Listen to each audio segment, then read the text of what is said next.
Are you people tired of bullshit reviews by bullshit reviewers, the so-called game fucking journalists? Then you have come to the right place, my fellow viewers. Welcome to the God of Reviews. Today I will be telling you if the new Assassin's Creed Valhalla is for you or not. This will be a no spoiler review, so don't worry folks. Ever since Origins, Ubisoft has taken the series in towards an open world RPG genre and has pretty much reinvented the franchise, but has divided the AC community. The purist wants the series to go back to its roots, and the more casual gamers are pretty much happy with the new direction.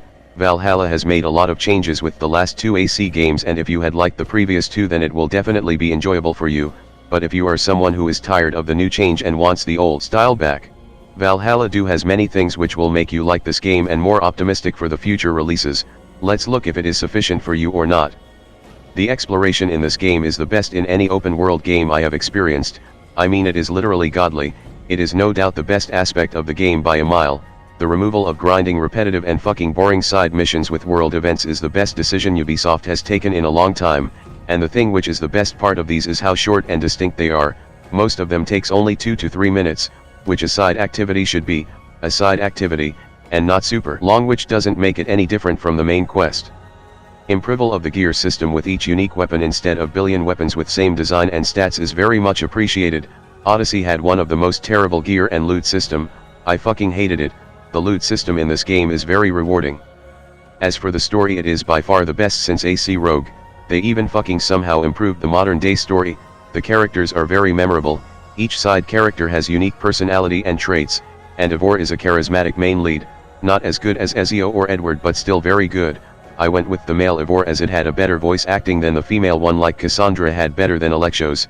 Valhalla also has many well-written villains, which the AC franchise has always been a lack of. Excluding Haytham Kenway or Bartholomew Roberts, the AC franchise doesn't have that good of villains, but Valhalla has improved in this part a lot. The combat in this game is very polarizing, as it does not look very good to the eye, but when you play it is still not the best. It is better than Origins and is somewhat equal to Odyssey, not better nor worse than it. Stealth is fucking terrible in this game, with a billion soldiers guarding a small area and alerting every fucking one if you get spotted, so my recommendation will be to go easy mode on stealth difficulty, otherwise it is totally fucking useless. The settlement is hugely addictive and is the central part of the game, and I really enjoyed it, growing more and more. Rating with the combat is a mixed bag, some may like it, some not, as it can become a huge mess. I personally liked it sometime and didn't liked it sometime. The abilities are fun to use and somewhat grounded, but my complaint is how to find them, as they can be totally missable if not explored properly. Same goes with the skill tree. Even if it is unique and stylized, the fog hiding mechanic was a terrible idea. The world of Valhalla is beautiful, and people saying it is a reskin of Odyssey. Let me tell you, it is not, and it is the best looking game Ubisoft has made ever. The graphics are top notch, but that can't be said about the fucking face models and face animation. It is outdated and terrible, and Ubisoft needs to improve on the face qualities for their games, as it is no way near the modern gaming standards.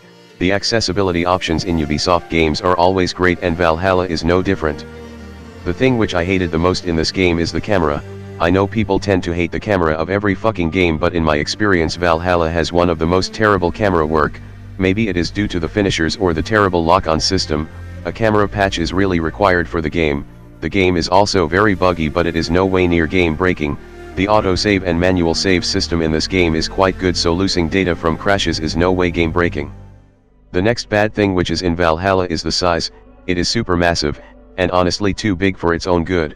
I have no doubt if the map size could have been reduced by 30%, with 30% content including main story and side activities getting shrinked, Valhalla would have been a very great experience and could have been called one of the best open world games like The Witcher 3 and Red Dead 2.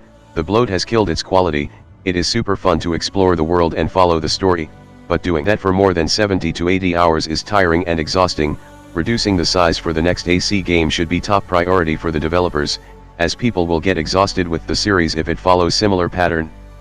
Valhalla has taken a real good step for the future of the franchise, and if the next AC game follows the path of Valhalla and improve upon it, then I believe the next game will be an image-changing game for the AC franchise and Ubisoft. My final rating for this game is a strong 8.5, and it's definitely worth your time. Thanks for watching the video, and please subscribe to my channel if you want more reviews of this type.